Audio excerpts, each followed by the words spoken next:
Hello there, I'm Jennifer Sen and I'm a pregnancy loss recovery coach. I help women and their families deal with the loss of their babies who were lost from either a pregnancy loss or stillbirth by openly sharing my own story, listening objectively to theirs, and by using my coaching skills to help them reinvent a new future that will help them feel better faster. Are you wondering when the best time is to return to work after the loss of your baby? Or how you can possibly focus on your job when you're in the middle of such a huge life change? Returning to work after a pregnancy loss or stillbirth is often another thing that is dreaded in the days or weeks afterward. There are always thoughts of, what if everyone feels uncomfortable around me? Or what if they ask how my baby is doing because they didn't know it was a loss? Depending on the stage of your loss, there can be different circumstances that you may be worried about. Did your coworkers even know you were expecting? Are you close to your coworkers or are they just acquaintances? There are so many factors that can determine how and when you can or even should return. And I have some ideas that I'm hoping may make things a little easier for you. First thing is to line up a liaison at your workplace. Find someone who can go in before you start back to educate your coworkers or even your boss as to how and what they can say and how you'd like to be treated. Here's where we all show our individuality. Some people, like me, need to talk about every single detail to anyone who will listen because I like to process things out loud. Other people want to not have a word uttered and go about their day as if nothing had happened. I doubt that the second choice is really possible, especially if you work in a small setting and have people there who care about you. Most people are compassionate and will want to be supportive, but probably don't have any idea how or what to say. I have a free tool I created for you to download that has some great ideas about what others in your life can say and do and be supportive in a way that's actually helpful. Send me an email to let me know that you'd like it and I'll send it out to you. Having a friend at work to distribute this type of information along with what your wishes are of how you'd like to be received can make the thoughts of returning to the workplace so much easier. Second thing is ask for what you need.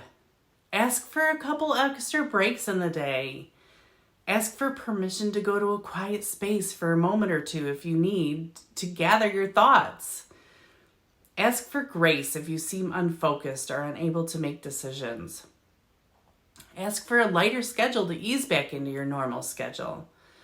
Again, this will depend on how far along you were, how much you have shared with them, as well as how much physical recovery you are left to navigate.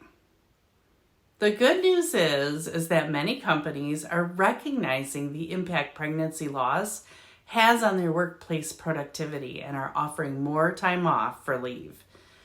It is really okay to ask for what you need, and it is actually necessary since we are living in a society that is so uncomfortable dealing with this type of loss that they don't know how to treat women and men who are suffering from a baby loss.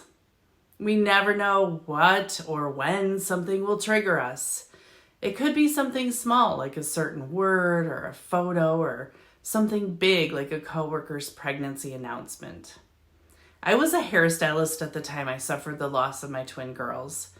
I had to have a C-section to deliver them and I had 2 little boys to care for, so I took 5 to 6 weeks off until I felt anxious to see my clients again and began working a few hours at a time. It was a roller coaster and pretty draining as I felt like I was telling my story over and over.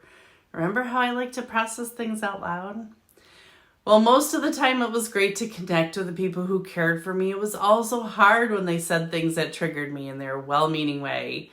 Or I would just have a thought that would creep in that could just take me out. I knew then that I had a mission brewing within me to educate others on how to treat and talk to those going through a pregnancy loss or stillbirth like I was. I wish I had something like this at the time to print out and hang on the door for all who entered to see and learn from. The third thing is to find a coach to help you process it. I know you're saying that I'm a coach, so of course I would say that, but hang on. Here's why I truly believe it. This is the thing I didn't know about, so I didn't do it right away. But if I would have, it would have changed my whole life and saved me years of self-hatred and suffering. Women and men who suffer a loss often have a PTSD response. I mean, we were planning on spending the rest of our lives with this person, no matter how tiny they were, that is now gone. It's a huge cause of anxiety and depression, a leading source of divorce among couples who suffer a loss, yet we're encouraged to keep it to ourselves in order to preserve others' comfort levels. It's no wonder we are distracted, not only at work, but in every area of our lives. Some of my clients report wanting to leave or change their career altogether because it has given them such a different outlook on their life, regardless of how many years ago their loss occurred. During my years as a business coach, I noticed that a lot of my clients who had pregnancy loss at some point in their past struggled with self-confidence, which took a huge toll on their business. As a business owner myself, I felt a lack of confidence or even belief that I could ever be successful, and I had a hard time setting goals or dreaming about my future because I knew what it felt like to have your future plans change in an instant. Losing a baby definitely changes the way you view your future, and how you choose to spend it is something that needs to be worked on with a professional. Coaching helps you find the blocks that are keeping you from being happy or successful, and allows you to feel the feelings that are associated with it and create a new outcome. I had no idea that my struggles in my business were coming from my loss. But as I dug deep and worked through the residual feelings I had about my body and my self-confidence, as well as my outlook on my life and my future, I could see that I was really shortchanging myself.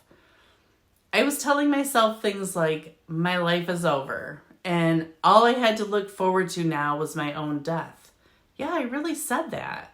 So I wasn't feeling very fulfilled in my work or anything else in my life for that matter.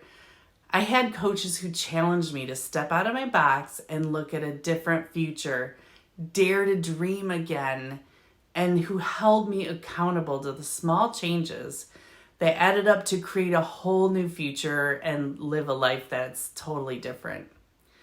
I host weekly coaching sessions, free weekly coaching sessions, where women can join in and get their questions answered, start the processing, realize that their life doesn't have to feel forever empty and hopeless. They gain strength from hearing other stories and from my guidance and advice while I challenge them to take the small steps towards healing. From there, if they choose, I offer options to meet in a smaller, more intimate group or to have customized, personalized one-on-one sessions with me. We can dial in on exactly what will help them move the needle toward recovering, feeling better, healing faster while they are recreating their future in a way that they can feel excited about again. I also offer pregnancy coaching for women who suffered a loss and would like to experience an empowered, worry-free pregnancy as much as possible.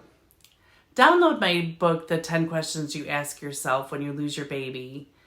And you can contact me at Jennifer Sen Coaching for more or to set up a free support session. Be sure to subscribe to my YouTube channel and share this information with anyone who needs to hear it. Until next time, I am sending you so much love.